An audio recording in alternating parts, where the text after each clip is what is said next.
Collègues, nous recevons aujourd'hui en application de l'article 13 de la Constitution, tel que mis en œuvre par la loi organique 2010-837 et la loi 2010-838, M. Olivier Sichel, candidat proposé par le Président de la République pour les fonctions de directeur général de la Caisse des dépôts et consignations. Votre candidature s'inscrit dans une certaine continuité, puisque vous assurez l'intérim de ces fonctions depuis la nomination de M. Éric Lombard au gouvernement le 23 décembre 2024. On vous connaît aussi depuis plusieurs années, car vous êtes directeur général adjoint de la Caisse depuis 2017 et directeur de la Banque des Territoires depuis le 1er mai 2018. Je ne doute pas que vous reviendrez d'ailleurs sans doute sur cette période. Comme chacun d'entre nous le sait, au terme de l'article 518.2 du Code monétaire et financier, la Caisse des dépôts et consignations est placée de la manière la plus spéciale sous la surveillance et la garantie de l'autorité législative. La présence de parlementaires au sein de la commission de surveillance, dont notre collègue Arnaud Bazin, que je salue, contribue à la mise en œuvre de cette garantie.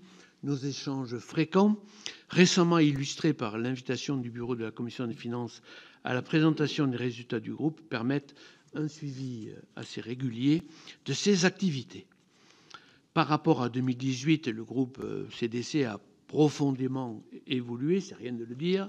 Ses résultats agrégés ont plus que doublé, avec une croissance annuelle de 14%, et se sont élevés à 2024 à plus de 5 milliards d'euros. Plus d'une trentaine d'entités de participation stratégique composent désormais le groupe, ce qui soulève la problématique d'une plus grande coordination obligatoire de ses actions au service de ses objectifs stratégiques. Je suis certain que le rapporteur général Jean-François Husson et d'autres collègues ne manqueront pas de vous interroger sur ce point. Je vous rappelle que, conformément à la loi précitée du 23 juillet 2010, cette audition est publique et retransmise en direct sur le site internet du Sénat. Les délégations de vote ne sont pas autorisées, je vous le rappelle, et seuls les sénateurs présents physiquement à l'issue de cette audition pourront prendre part au vote à bulletin secret.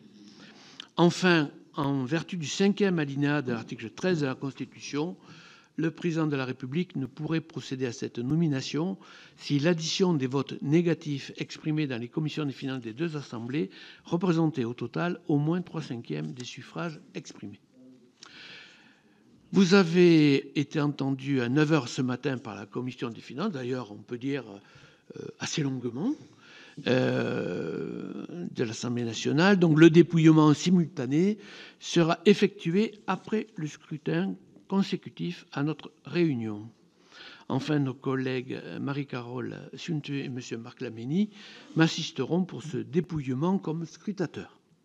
Je vous cède tout de suite la parole, M. Sichel, pour évidemment une présentation préliminaire, si vous le voulez bien. Monsieur le Président Claude Raynal, Monsieur le rapporteur général Jean-François Husson, Monsieur le sénateur commissaire surveillant cher Arnaud Bazin, Mesdames et Messieurs les sénateurs, je suis honoré d'être devant vous, devant votre commission ce matin, pour vous présenter ma candidature et mon projet au poste de directeur général de la Caisse des dépôts. Le 16 mai dernier, le Président de la République a proposé ma nomination pour cette fonction et je le remercie pour sa confiance. Je vous demande ce matin de m'accorder votre confiance.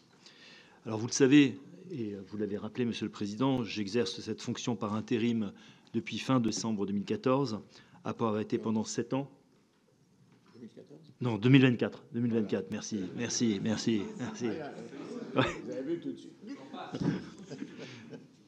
C'est vrai. Et j'avais été 7 ans directeur général délégué et directeur de la Banque des Territoires. Je voudrais avoir, si vous voulez, un mot pour Éric Lombard et pour le travail que nous avons mené dans une très grande confiance au long de ces années. Je voudrais aussi avoir un mot pour l'ensemble des collaborateurs et des collaboratrices du groupe qui n'ont absolument pas levé le stylo pendant cette période d'intérim, bien au contraire. Si la Caisse des dépôts obtient d'aussi bons résultats, c'est d'abord et avant tout grâce à leur engagement, à la qualité de leur travail, et je veux devant vous les en remercier. Alors au-delà de la procédure prévue à l'article 13, cette audition a une importance toute particulière à mes yeux, car elle s'inscrit dans la relation très étroite que la Caisse entretient avec le Parlement. Depuis plus de 2 siècles, notre institution est, vous le savez, placée sous la surveillance, vous l'avez rappelé, la plus spéciale et la garantie de l'autorité législative.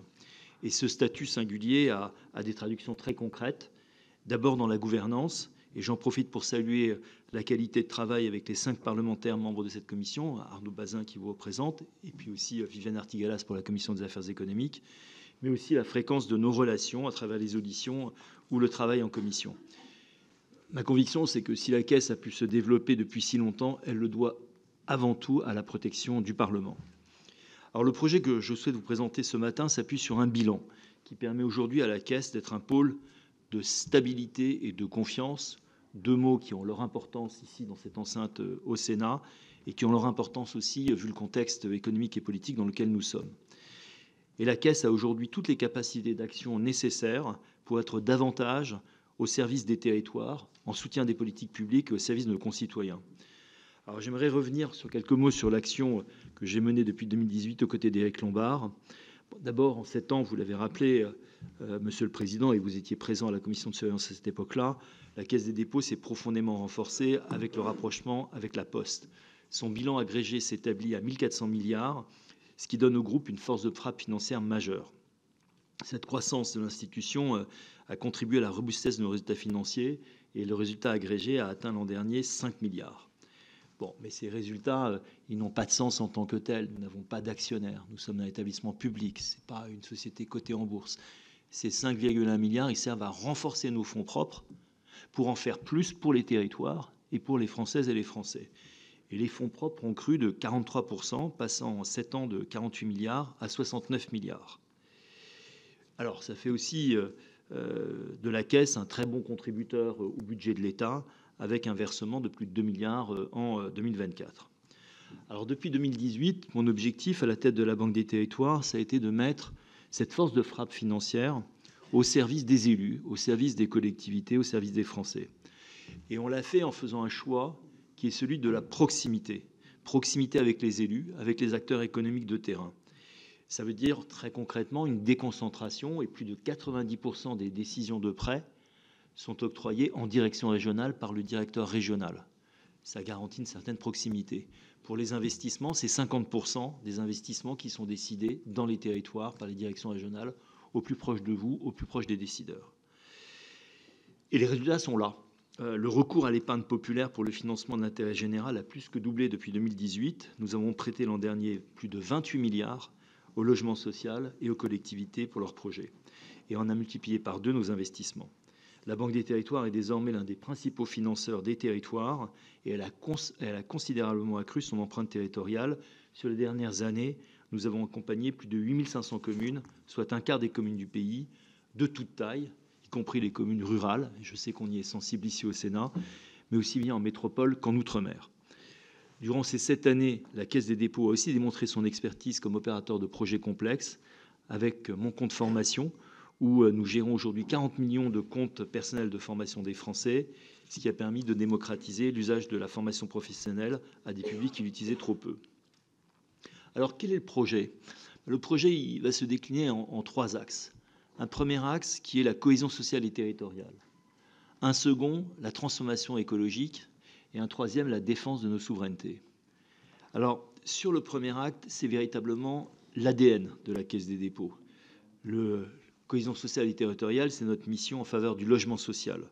Et en dépit de la crise qui frappe la production de logements neufs, et en dépit des difficultés financières rencontrées par les organismes de logement social et les collectivités, jamais les territoires n'ont été autant irrigués par les financements de la Banque des Territoires. Alors, quelques chiffres pour illustrer les effets concrets de notre action. Alors qu'il y a 10 ans, la Caisse des dépôts finançait 1 logement neuf sur 5, l'an dernier, c'est 2 logements sur 5 qu'on a financés. À peu près 115 000 logements, dont 75% en logement social. Et mon engagement va être de poursuivre cette dynamique en finançant 350 000 logements sociaux et intermédiaires par le groupe d'ici 2028, soit loger 800 000 de nos concitoyens. Cohésion sociale, cohésion territoriale, avec la lutte contre les inégalités territoriales, qui est à l'origine de la Banque des Territoires. Et c'est la conviction que j'ai portée durant ces 7 dernières années, souvent dans les territoires, auprès de vous, pour avoir la capacité de débloquer des projets et de vous accompagner. Alors ces projets, ils ont concerné les villes moyennes avec le programme Action Cœur de Ville, les villes un peu plus petites comme Petites Villes de demain, mais aussi les quartiers prioritaires de la ville avec un engagement de 1,3 milliard l'an dernier, et puis évidemment l'outre-mer. Je voudrais faire référence par exemple aux 600 millions d'euros de prêts bonifiés qu'on a débloqués à Mayotte entre Noël et Nouvel An et qui ont été bienvenus après le passage du cyclone. Nous sommes aussi un acteur majeur des retraites, ça compte dans la cohésion sociale. Nous gérons la retraite d'un Français sur 5 et nous gérons aussi le fonds de réserve des retraites.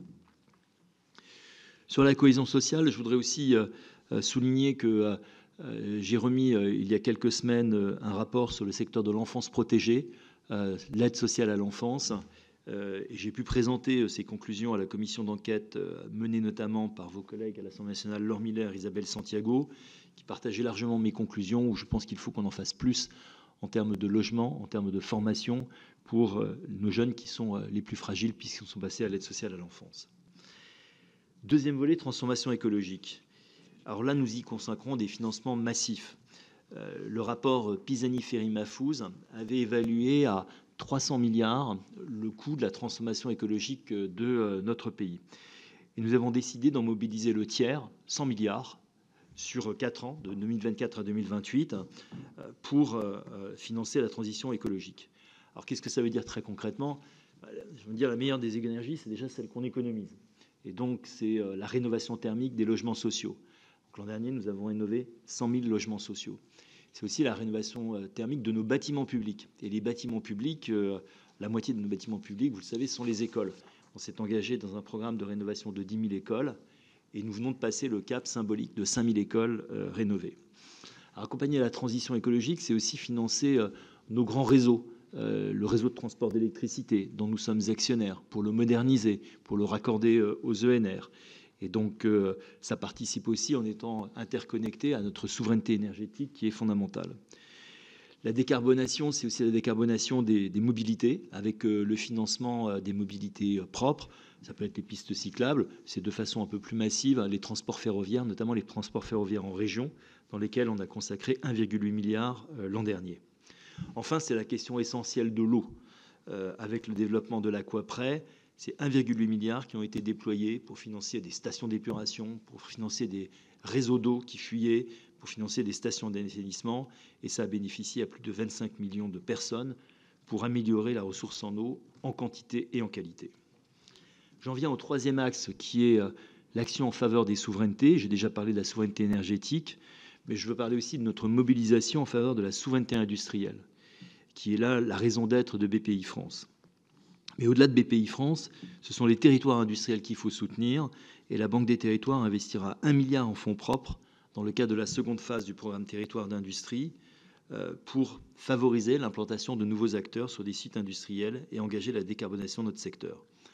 Notre mobilisation pour soutenir l'émergence d'une filière de la batterie électrique est un bon exemple, a été mise à l'honneur hier avec la visite des gigafactories d'Envision à Douai que nous avons financé, et puis aussi celle de Vercors à Dunkerque que nous avons aussi financé.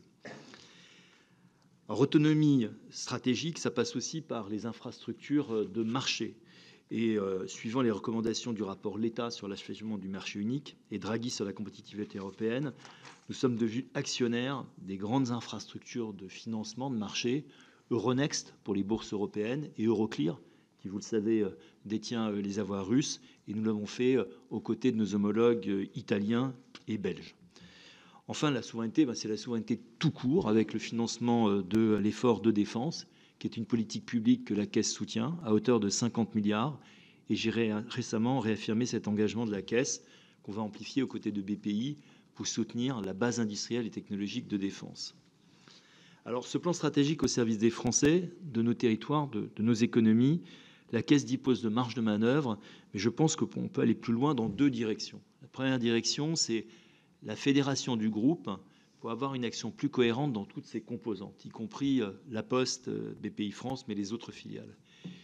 Puis la deuxième dimension, c'est le numérique.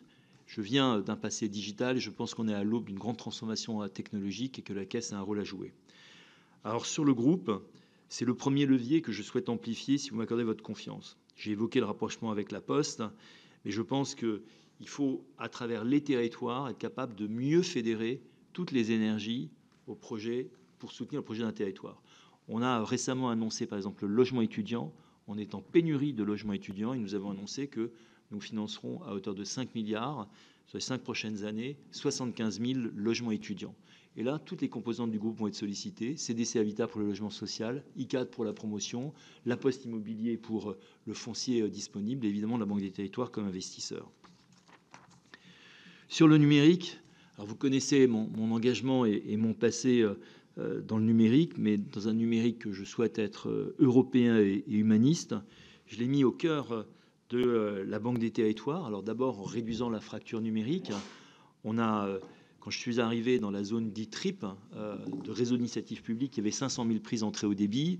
Aujourd'hui, il y en a 12 millions et on peut dire vraiment que notre pays a réussi une transformation exceptionnelle en raccordant en haut débit tous les territoires ruraux. Il reste évidemment des zones blanches, mais je l'avais vu, je vois le sénateur Thierry Klinger, en Alsace, on est à 99% et les quelques fermes dans les Vosges qui ne sont pas raccordées, c'est souvent parce que le propriétaire ne le souhaite pas. Alors raccorder au réseau, c'est bien. Savoir s'en servir, c'est encore mieux. Et ça, c'est l'engagement qu'on a pris de soutenir les 4000 conseillers numériques qui ont fait de l'inclusion numérique pour aider les personnes qui avaient des difficultés avec le digital à mieux se l'approprier. Alors le numérique est un formidable levier pour mettre en œuvre nos objectifs stratégiques, transformer le pays sur le long terme, nous permettre de mieux utiliser nos investissements et nos politiques publiques. Et je pense que la groupe Caisse des dépôts a une responsabilité de contribuer encore davantage à ce déploiement et à la maîtrise de cette technologie, notamment en ayant en tête 3 choses. La protection de nos données stratégiques. Je pense aux données de nos élèves qui sont déjà protégées par la Poste avec Pronote qui appartient au groupe La Poste. C'est toutes les notes, tous les bulletins de nos enfants. On peut aller plus loin sans doute sur les données de santé. Je pense à la réduction de notre dépendance aux technologies étrangères, particulièrement dans le contexte géopolitique qu'on connaît, et puis aussi à la maîtrise de nos infrastructures essentielles, les data centers, le cloud, les grands modèles d'intelligence artificielle.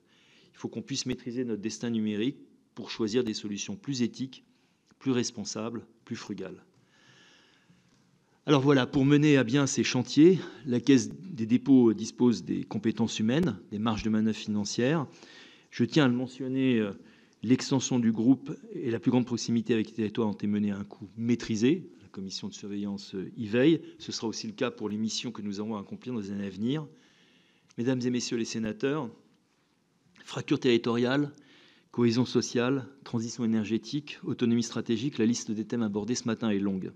Ce sont autant de défis pour notre pays, autant de défis auxquels la Caisse des dépôts contribuera à répondre. Comme nous le faisons aujourd'hui, nous continuerons à accompagner ces mutations, à financer les choix stratégiques que vous ferez pour notre pays. C'est mon engagement. C'est aussi celui de l'équipe que j'accompagne et de l'ensemble des collaborateurs de la Caisse des dépôts que je tiens à saluer. Je vous remercie, Monsieur le Président.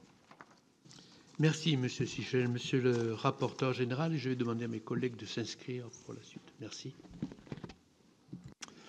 Merci, Monsieur le Président. Merci, Monsieur le Directeur général, par intérim, comme vous l'avez rappelé. D'abord, vous dire le plaisir que l'on a de vous accueillir une nouvelle fois dans notre configuration de commission des finances, puisque un certain nombre d'auditions ont déjà eu lieu avec vous dans le cadre de vos fonctions passées. Moi, avant qu'il soit procédé au vote sur la proposition faite par le président de la République, je voulais revenir sur un certain nombre d'orientations que vous avez évoquées. D'abord, comme le disait dans sa présentation le président Claude Raynal, la Caisse des dépôts, le groupe, a connu une croissance significative et soutenue de ses résultats.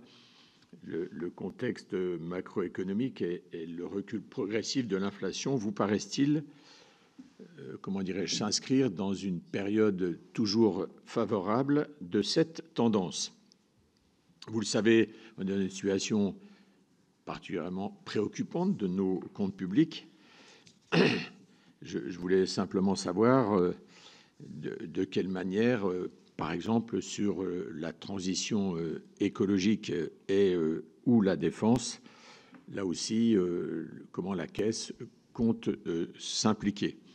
Et parce que l'objectif n'est pas, je le crois, pour des raisons d'ailleurs multiples, de se substituer à l'action de l'État, mais de regarder de quelle manière la Caisse peut contribuer aux besoins de financement évoqués à l'instant. Peut-être également toujours dans ce souci de préservation de nos finances publiques. Est-ce que vous pourriez nous donner, c'est un peu un rappel sur une décision que nous avons votée dans le projet de loi de finances pour 2025, où nous en sommes sur l'état d'application de l'article 125 sur les dispositions relatives à la Caisse des dépôts. En clair, il a été voté un prélèvement de 221 millions d'euros sur le programme France 2030. Comme à ma connaissance, le prélèvement n'a toujours pas eu lieu, pouvez-vous nous rassurer sur le suivi qui sera effectivement donné? À mon sens, le rôle d'investisseur de long terme va aussi intégrer évidemment une notion européenne impliquant une forme de coordination avec nos partenaires internationaux. Pouvez-vous nous dire comment vous appréhendez ce travail à conduire? Et puis, comment, pour répondre aux différents défis, comptez-vous renforcer la coordination et la cohérence de l'action des différentes entités du groupe, alors même que vos domaines d'intervention depuis 2017 se sont considérablement élargis? Je voudrais maintenant évoquer plus particulièrement la Banque des Territoires. On a pu noter d'ailleurs au cours des derniers mois un renforcement du rôle de la Caisse et de la Banque des Territoires, notamment comme prêteur en urgence de certains territoires consécutivement aux catastrophes sociales et climatiques. Je pense notamment aux territoires ultramarins, Nouvelle-Calédonie, Mayotte, territoires d'ailleurs où les capitaux privés sont particulièrement réticents à s'engager. Pensez-vous que ce rôle devra être confirmé par la Caisse des dépôts et ou comment ce rôle s'articulera-t-il avec d'autres financeurs publics? La Banque des Territoires couvre, comment dirais-je, davantage de collectivités aujourd'hui.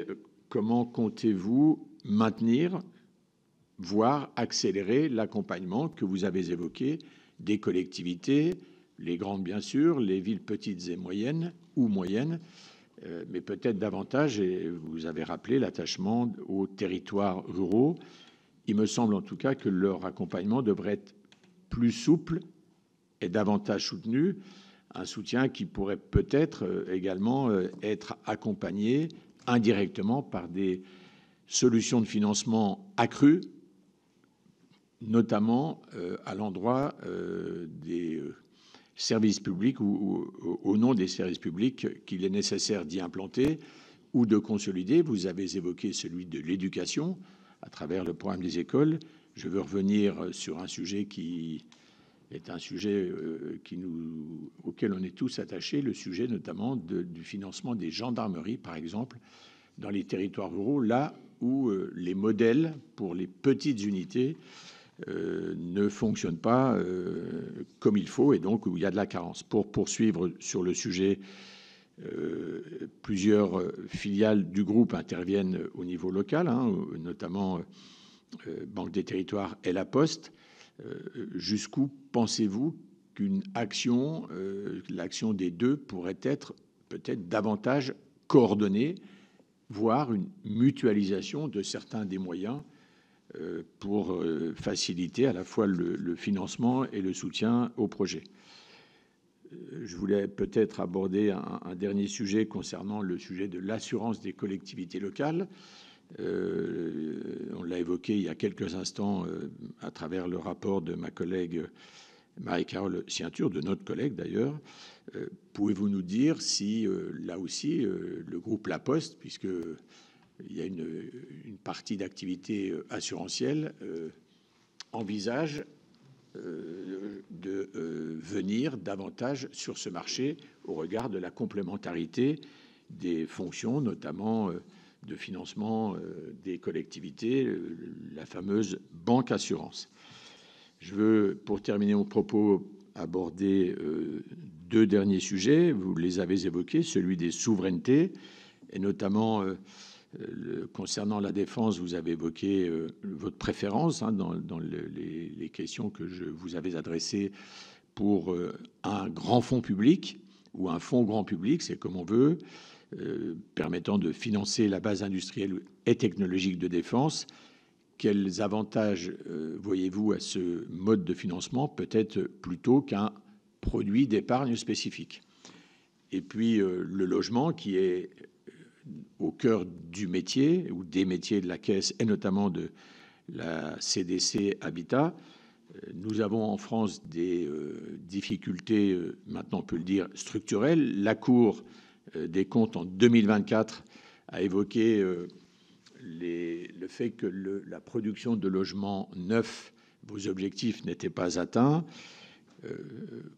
Comment comptez-vous, comment dirais-je, placer la stratégie de la Caisse pour mieux répondre, notamment là où il y a de la carence, alors à la fois au global et peut-être là aussi un peu dans l'exemple que j'évoquais des gendarmeries, comment construire des solutions de logement non satisfaites aujourd'hui. Je parle bien d'abord peut-être et prioritairement des demandes de logement non satisfaites dans les territoires moins denses, qui sont donc des territoires à dominante rurale, où là aussi, aujourd'hui, malheureusement parfois, ce qui a été fait à une époque par les bailleurs sociaux ne trouve pas de nouveaux modèles.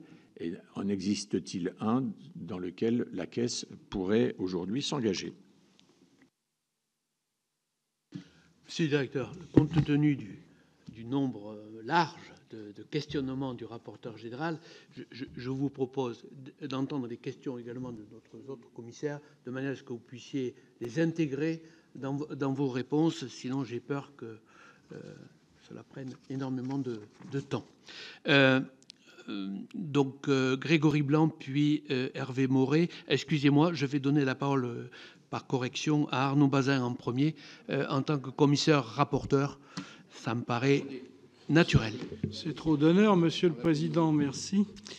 Merci aussi Olivier Sichel pour le caractère très synthétique et très complet de sa présentation, qui évidemment ne me surprend pas, puisque nous en avons beaucoup échangé déjà des mois précédents. Je voulais revenir sur 2 ou 3 sujets. Le premier est un sujet sur lequel la commission de surveillance est régulièrement attentive, c'est celui des effectifs de l'établissement public. Vous avez à juste titre rappelé le développement important des activités de la Caisse, le rapporteur général y est revenu également. Nous avons retenu, nous, de notre côté, que tout ça pouvait maintenant se faire à effectif constant après une montée en charge qui était d'ailleurs beaucoup due aux questions de cybersécurité et aux observations des superviseurs sur ce sujet. Est-ce que vous pensez maintenant que, au moins pour les quelques années qui viennent, le dimensionnement de vos équipes vous permet de faire face à l'ensemble des sujets que vous avez évoqués avec nous de façon stable et en toute sécurité? Ensuite, vous avez, à juste titre, évoqué les questions de souveraineté, qui sont évidemment très importantes pour nous tous, et notamment la souveraineté industrielle. Mais il n'y a pas de souveraineté industrielle sans souveraineté énergétique, ou au moins capacité de production d'électricité. La Caisse peut être sollicitée à la fois pour le transport et pour la production. Pour le transport, RTE, évidemment, a des projets qui pourraient avoisiner les 100 milliards d'investissements, si ma mémoire est bonne. Est-ce que c'est un sujet prioritaire, s'il y avait des choix à faire à vos yeux? Et en ce qui concerne la production, évidemment, il est question de produire de nouveau d'électricité nucléaire avec la construction de plusieurs réacteurs. Ça pourrait aussi peut-être en ordre de grandeur, mais sous votre contrôle, représenter 100 milliards d'investissements. Est-ce que là aussi, ça serait un sujet prioritaire pour la Caisse des dépôts, au cas où, aujourd'hui ce n'est pas le cas, l'ensemble des priorités que vous avez évoquées sont finançables, mais au cas où la situation viendrait à être différente, est-ce que vous avez partagé avec moi cette priorité pour l'électricité et son transport? Je vous remercie. Merci, cher collègue, monsieur le commissaire rapporteur. Grégory Blanc, puis Hervé Maurey. Merci, Monsieur le Président. Merci, Monsieur le Directeur, pour votre exposer quelques propos et questionnements complémentaires à ceux du rapporteur général. Peut-être d'abord poser une question plus directement.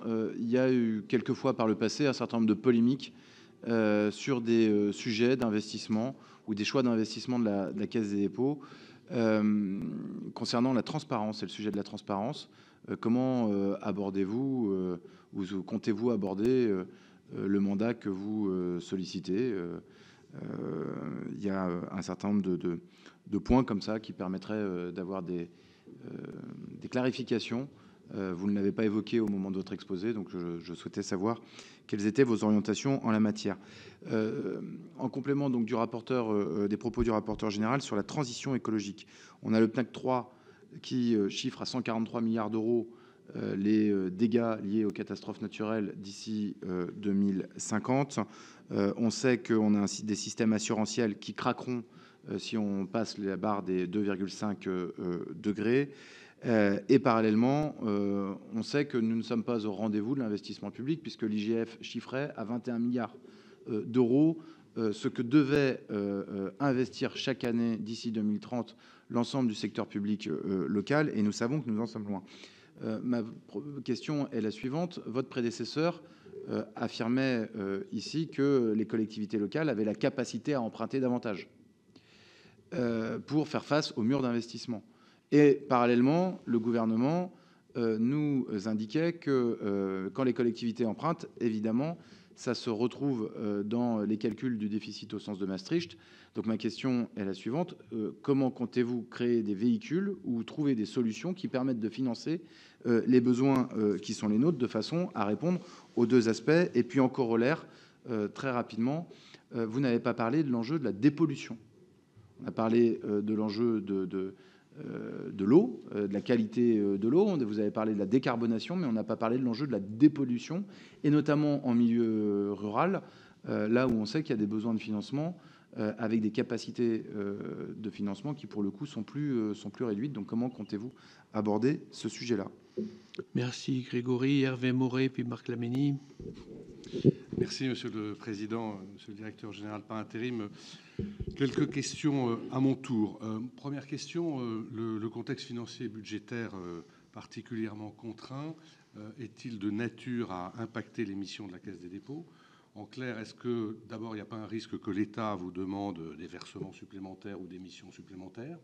Est-ce qu'il n'y a pas aussi peut-être le besoin qu'à un moment donné vous interveniez un petit peu en amortisseur de l'impact que les collectivités locales vont subir? Donc voilà, comment ce contexte peut influer sur vos missions? Deuxième sujet, le numérique. Vous avez eu l'occasion de dire qu'on avait fait des grands progrès, que c'était moins un sujet qu'autrefois, ce qui est vrai. Pour autant, tout n'est pas réglé. La Cour des comptes a ici même récemment rappelé qu'il restait un certain nombre de raccordements qui étaient les plus difficiles et les plus chers. Le New Deal mobile, qui était censé tout régler, n'a pas tout réglé en matière de couverture mobile, et le gouvernement a fait savoir qu'il ne souhaitait pas prolonger ou renouveler le New Deal. Donc il reste des sujets, et des sujets qui ont des enjeux en termes de souveraineté dont vous parliez tout à l'heure, parce que je vois dans mon département notamment de plus en plus d'élus se tournent vers des solutions qui ne sont pas conformes aux intérêts de la France en termes de souveraineté. Je vous laisse imaginer à quoi je fais allusion. Troisième sujet, rassurez-vous Monsieur le Président, j'en aurai que 4. Troisième sujet, je m'étonne de voir que très souvent, notamment dans le département où je suis élu, qui est celui que je connais le mieux par définition, la Banque des territoires n'est pas la banque qui propose les meilleures solutions en termes de coûts aux collectivités. Et j'avoue que j'ai du mal à comprendre, parce que dans mon esprit, ça devrait être quasiment systématiquement le cas, et je vois que le rapporteur général acquiesce et semble partager ce constat. Dernier sujet, l'écologie. J'abonderai un peu dans le sens des points évoqués par Grégory Blanc. D'abord sur les questions de mise aux normes ou d'amélioration thermique des bâtiments. J'ai eu l'occasion de vous le dire il n'y a pas très longtemps. C'est très compliqué pour les collectivités, surtout dans le contexte actuel, d'effectuer l'amélioration thermique des bâtiments sans accroître leurs dettes. Donc je reviens avec la proposition que j'ai déjà formulée. Est-ce qu'il ne faudrait pas que vous imaginiez une solution de portage qui permettrait aux collectivités locales, sans accroître leurs dettes, de pouvoir assurer cette amélioration thermique des bâtiments. Puis je n'avais pas prévu de le faire, mais d'en parler, mais Grégory m'a rappelé ce point. Non, c'est toujours dans le 4e point, c'est toujours sur l'écologie, je vous rassure.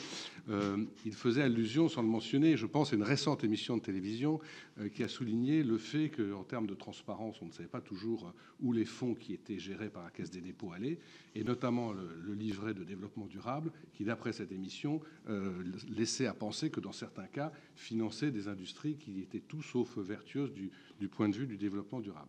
Donc je relance aussi ce point sur la transparence et sur l'utilisation des dépôts qui semblent ne pas toujours aller là où on pense qu'ils vont. Merci beaucoup. Merci Hervé. Marc Lamini, pas forcément un 5 points. Allons-y. Merci beaucoup, Monsieur le Président, Monsieur le rapporteur général. Merci à Monsieur le directeur de votre exposé pédagogique, parce que dans l'opinion publique, enfin même si nous on l'apprend tous les jours, dans l'opinion publique, la Caisse des dépôts, enfin beaucoup méconnaissent le rôle fondamental de la Caisse des dépôts. Et donc en termes de pédagogie, de communication, quels sont un petit peu vos objectifs en effectifs et moyens humains? Comment on se répartit par rapport au siège et sur le terrain en proximité? Parce que c'est pareil, je dirais les élus, les prêts aux collectivités territoriales par la Banque des territoires, comment s'articule un petit peu là, en termes de communication par rapport aux élus de proximité, bon, qui galèrent aussi souvent pour obtenir des prêts. Alors, ça concerne aussi les conseils départementaux, parce que leur situation financière est difficile. Les villages, les bourgs, les villes, bon voilà, les régions. Alors sur Mayotte, vous l'avez cité, Mayotte, on a voté le projet de loi la semaine dernière, le 27 mai dernier. Il y a beaucoup d'investissements prévus, 3-4 milliards, enfin en termes d'investissements pour les écoles, l'eau potable, etc. Comment ça peut s'articuler? Et dernière question, sur le ferroviaire, 1,8 milliard, vous avez cité, monsieur le directeur. Comment s'articulent ces investissements, soit régénération du réseau, matériel ou autre? Je vous remercie beaucoup. Merci Marc. Christine Lavarde, puis Marie-Claire Carrère-G, pardon. Oui, merci Monsieur le Président. Monsieur Sichel, j'aurais souhaité vous interroger sur le rôle de la Caisse des dépôts en tant qu'opérateur du programme des investissements d'avenir devenu France 2030. Est-ce qu'il vous semble que l'organisation de ce dispositif est la plus pertinente et la plus efficace, puisqu'elle vous amène notamment, vous, donc établissement bancaire, à lancer des appels à manifestation d'intérêt sur des sujets extrêmement divers, hein, pour citer ceux qui sont encore en ligne. Un qui porte sur les sujets agricoles et de transmission, voilà, entrepreneurs du vivant, hein, et un autre qui parle de culture et d'intelligence artificielle. Voilà, c'est ceux qui sont là, mais il y en avait certainement d'autres avant. Donc d'ailleurs, comment est-ce que vous faites pour les opérer, les analyser? Est-ce que vous recrutez des compétences spécifiques? Et est-ce qu'il ne vous semblerait pas que demain, on devrait repenser plus globalement cette organisation et peut-être confier à la Caisse uniquement un rôle de payeur sans avoir à assurer le back-office et le lancement de ces projets? Et toujours un peu dans le même état d'esprit, si dans le monde de demain, une partie des subventions qui pouvaient être accordées sur différentes politiques publiques étaient amenées à se transformer en des prêts à taux zéro ou des prises de participation, est-ce que la Caisse des dépôts pourrait être l'opérateur unique de l'État sur ces questions? Merci Christine. Marie-Claire Carrère-G, puis Michel Canvet. Merci Monsieur le Président. Une question, vous avez annoncé votre volonté de renforcer votre soutien au financement de la base industrielle de défense. À quelle hauteur, selon quelle modalité? Une question sur Transdev. La Caisse a annoncé son intention de baisser sa participation dans Transdev. Ce qui nous préoccupe un peu, on sait bien que Transdev fait beaucoup, a une activité forte à l'international, mais en même temps, Transdev est très rentable et alimente bien les finances de la Caisse des dépôts. Et peut considérer raisonnablement qu'il est d'intérêt général en France d'avoir un fort secteur public dans les transports et qu'il est aussi d'intérêt général que la Caisse des dépôts reçoive un maximum de dividendes, même si ça résulte d'activités faites à l'étranger. Et enfin, si vous aviez le temps, parce que c'est difficile de répondre de manière synthétique, qu'est-ce que l'IA va changer dans les métiers et la façon de travailler de la Caisse? Mais si vous jugez que c'est trop long, on en parlera une autre fois. C'est vrai que c'est une question qui peut déjà amener à quelques... Voilà. Michel Canvet, merci Marie-Claire.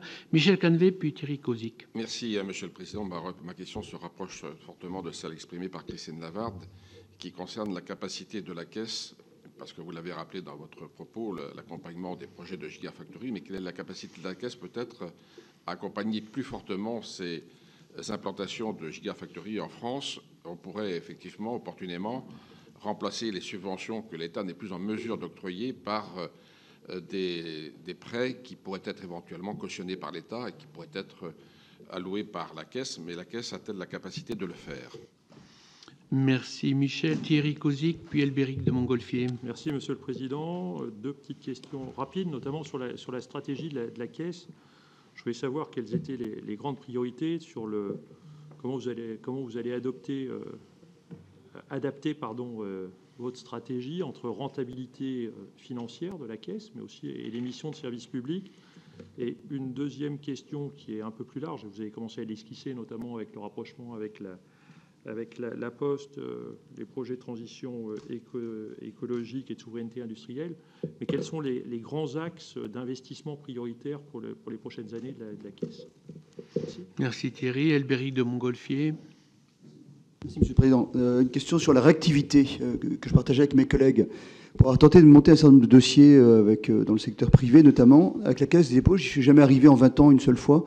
Pour une seule raison, c'est que la Caisse était beaucoup trop lente par rapport aux banques. Voilà, obtenir un rendez-vous, c'est la croix et la bannière. Donc pour moi, ça s'assimile plus souvent à une administration publique qu'à une banque. Est-ce que vous partagez ce sentiment? Est-ce qu'il y a des marges d'amélioration? Merci. Merci à Albéric. Marie-Carole, oui. Oui. Alors moi, ce sera aussi savoir s'il y a un changement de politique aussi au sein de la Caisse des dépôts par rapport au secteur maison de retraite et des seniors. Apparemment, vous vous désengageriez. Merci Marie-Carole. Jean-Baptiste Blanc. Monsieur le Président, deux questions rapidement. On sait que plusieurs programmes peuvent entrer en concurrence, ceux de l'ANA, de l'ADEME, de l'ANCT, de l'ANRU. Comment verriez-vous une meilleure coordination? Deuxième question, là aussi c'est comme l'IA, il faudrait une journée.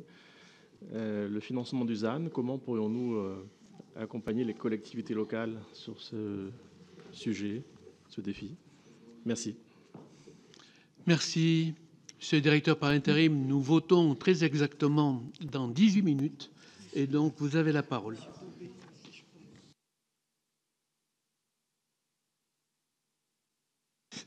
Merci beaucoup. Je vais commencer par les questions du rapporteur général sur le recul de l'inflation et le contexte macroéconomique et l'impact sur la Caisse. Alors la Caisse, elle a fait preuve de sa résilience. Dans les dernières années, on a passé bien la crise Covid, on a passé bien la remontée brusque de l'inflation. Je suis assez confiant sur notre capacité à bien gérer cette période-là. La réalité, c'est que le risque aurait pu se présenter dans les 6 mois d'intérim. Et c'est généralement là où il y a des accidents, vous savez, où le moment où les gens ne sont pas tout à fait en face, c'est au moment où on a eu à ce moment-là la pontification des taux, l'arrivée de Donald Trump.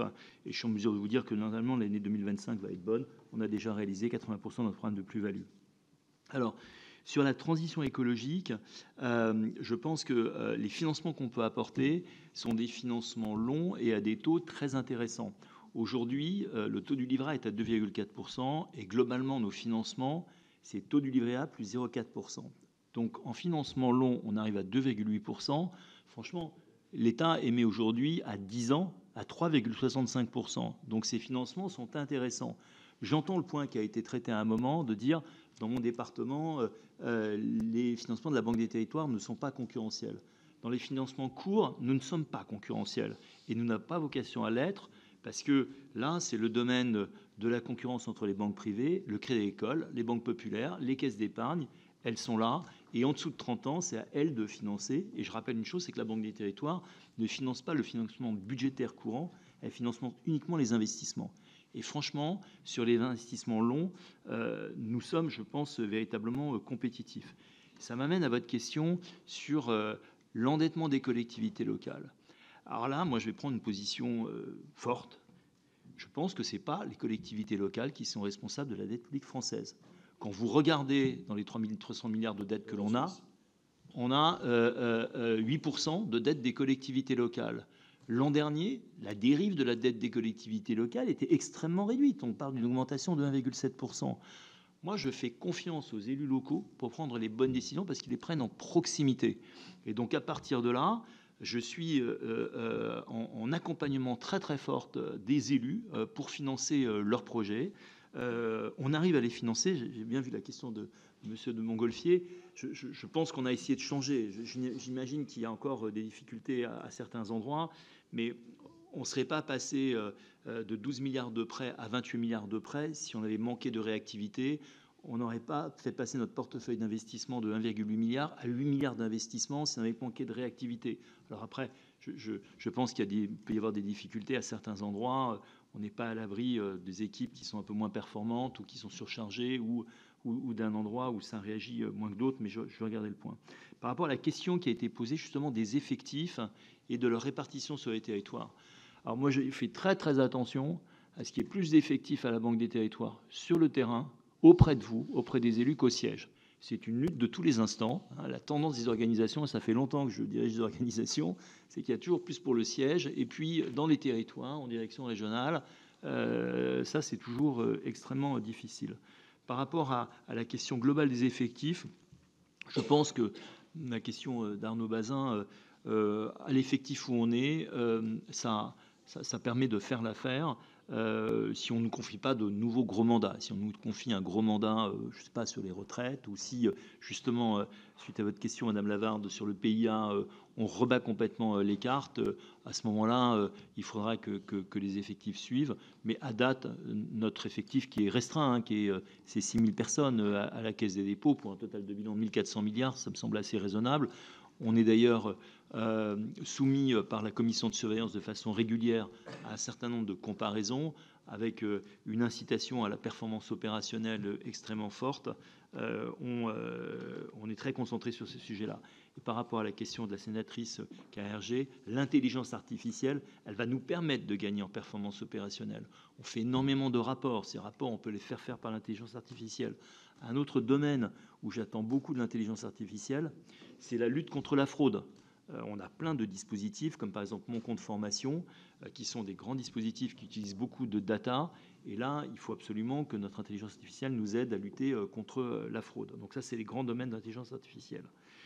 Sur les prêts en urgence, je pense que ça va se développer, malheureusement, du fait du changement climatique. On a de plus en plus d'accidents climatiques. Je voyais hier encore aux informations dans la Loire les événements climatiques qui ont ravagé les agriculteurs.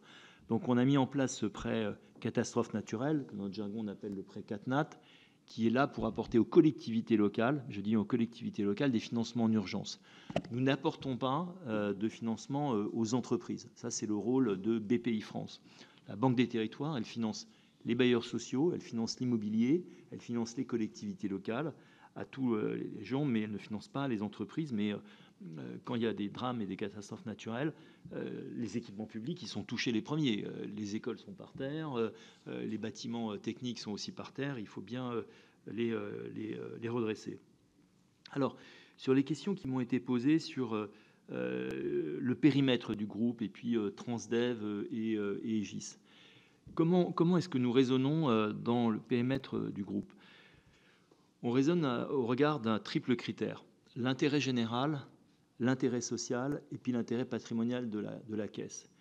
La première chose qu'on regarde, c'est est-ce qu'il faut encore que cette participation, cet investissement est en ligne avec l'intérêt général, avec la mission que la loi nous donne sur la caisse.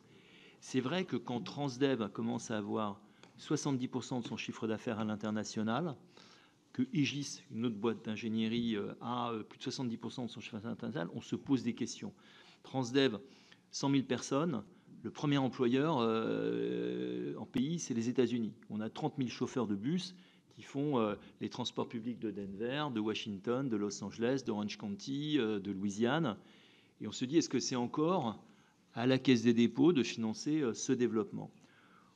On a décidé que non et que le groupe Reitman, un groupe allemand familial qui était déjà actionnaire minoritaire, prendrait le relais.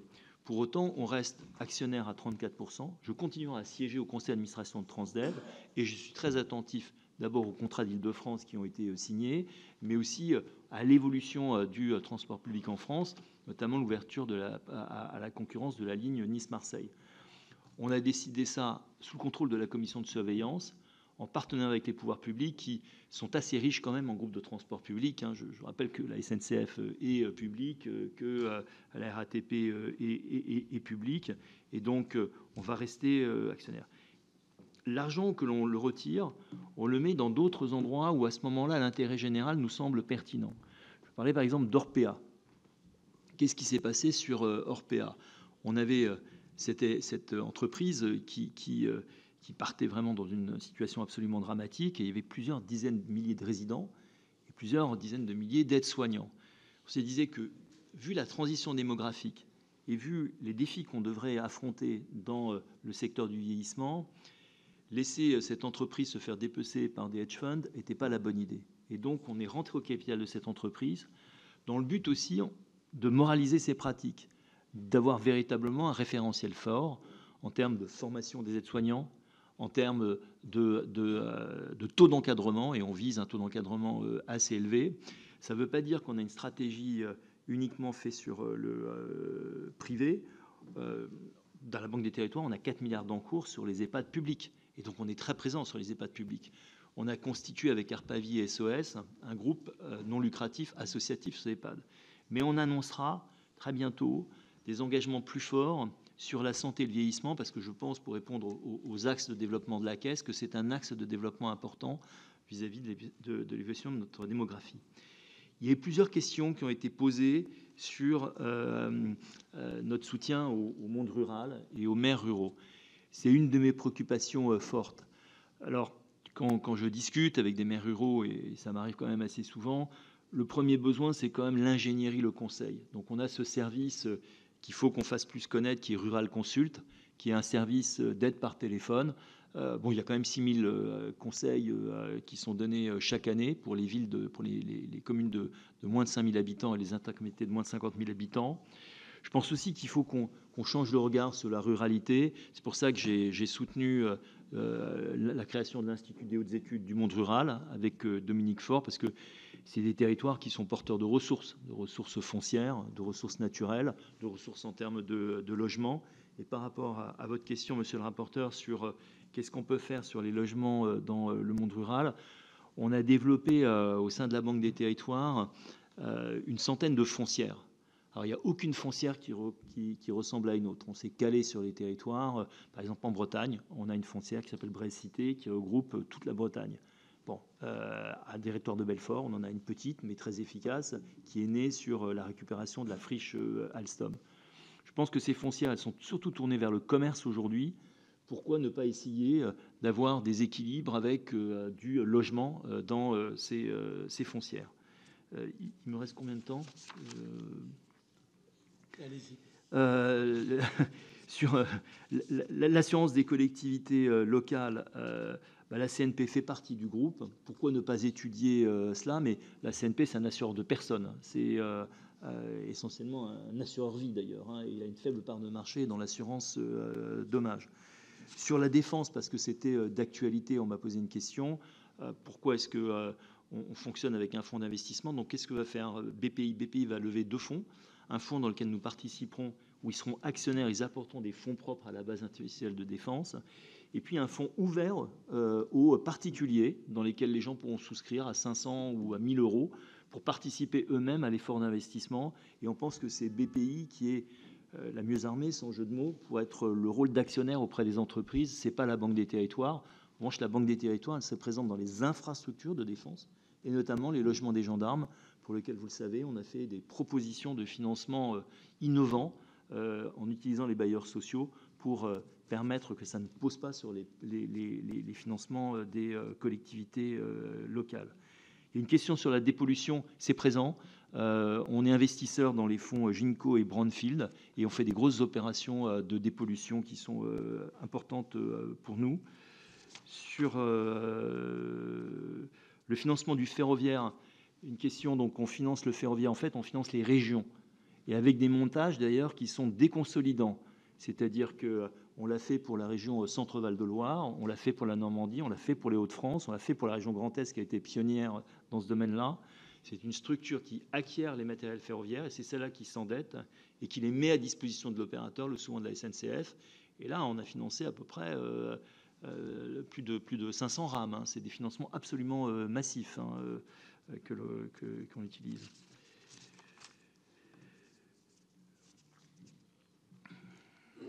Il y a une question de M. Gauzic sur la Poste, sur la rentabilité financière de la Poste et les missions de service public. Vous le savez, je crois que Philippe Val est souvent venu expliquer la situation, qu'il y a 1,2 milliard de non-compensation des missions de service public. Alors, je rappelle lesquelles elles sont.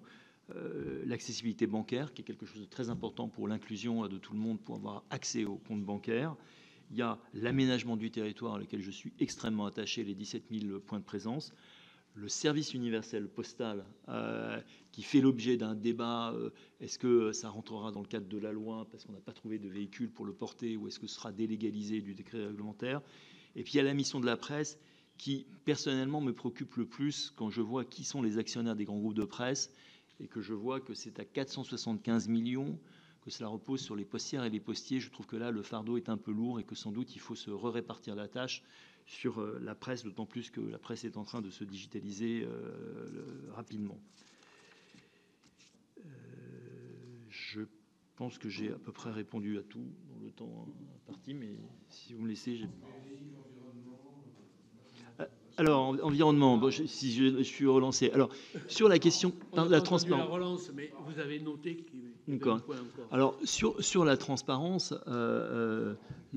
alors, ça fait partie de véritablement des débats qu'on a en commission de surveillance. Moi, je pense qu'on a un bon niveau de transparence. Très fortement, on dit les entreprises dans lesquelles on donne une répartition sectorielle. Chaque année, on donne en plus les votes que l'on exprime en Assemblée générale. On s'exprime dans 8000 votes. Et le taux de contestation est élevé à 30%. Je le signale parce que ce n'est pas connu, la Caisse des dépôts est un actionnaire exigeant. Sur les rémunérations des PDG, des entreprises, notre taux de contestation est de 72%. Donc on a une transparence très très forte dans nos rapports. On le met chaque année à disposition, la répartition sectorielle, la répartition des votes. Et je pense qu'on est transparent. Et par rapport à ce qu'a dit Reclaim Finance, on a contesté ce que dit Reclaim Finance. Reclaim Finance, il y a des inexactitudes majeures qui ont été faites dans la publication. Alors c'est sûr que ça fait de l'audience, c'est sûr que ça fait de la polémique. C'est plus facile d'extirper à un moment une forêt qui n'est d'ailleurs pas dans le fonds d'épargne, dans lequel il y a une chasse à courre et d'en faire un scandale, par rapport aux 28 milliards qu'on a mis en œuvre et de les analyser. Donc ça fait la polémique, mais je m'inscris totalement en faux. Je pense qu'on a un très bon niveau de transparence et que la maison est très très engagée sur la cause environnementale. Elle a un dialogue actionnarial très exigeant avec les entreprises et elle a publié sa doctrine qui est extrêmement forte dans ce domaine-là. Sur... alors oui, le numérique, donc... Le numérique, je suis content de pouvoir terminer par là parce que c'est un engagement fort. Vous savez, j'ai consacré 20 ans de ma vie au numérique en dirigeant à la page, en dirigeant Wanadoo. Ça n'a pas tourné comme je voulais.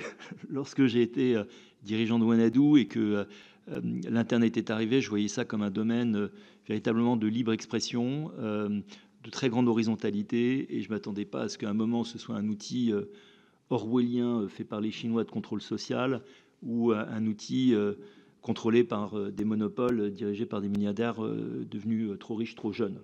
Et donc, moi, je milite pour un numérique qui soit humaniste, opposé à ce qui est le transhumanisme, parce que je pense que du côté de la Silicon Valley, la logique est de dire ce qui est technologiquement possible, on le fait.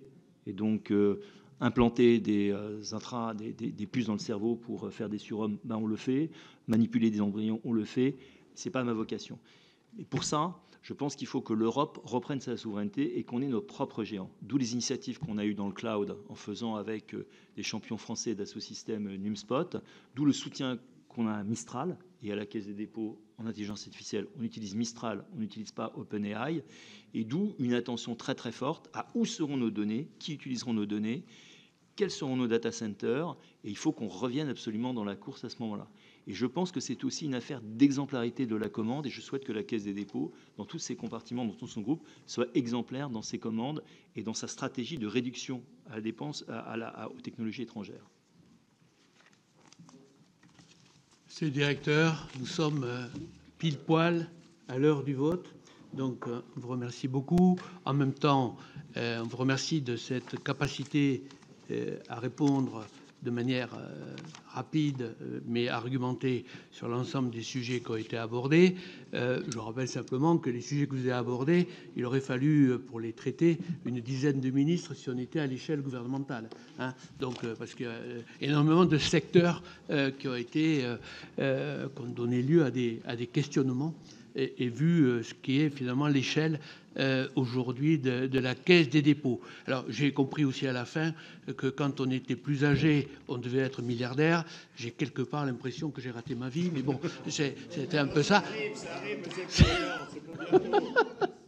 Qu'on pouvait pas être milliardaire trop jeune, mais un peu plus âgé, c'était pas impossible. Bon, mais bon. Merci, monsieur le directeur par intérim. Merci, monsieur Sichel, de votre venue, de votre présentation aujourd'hui.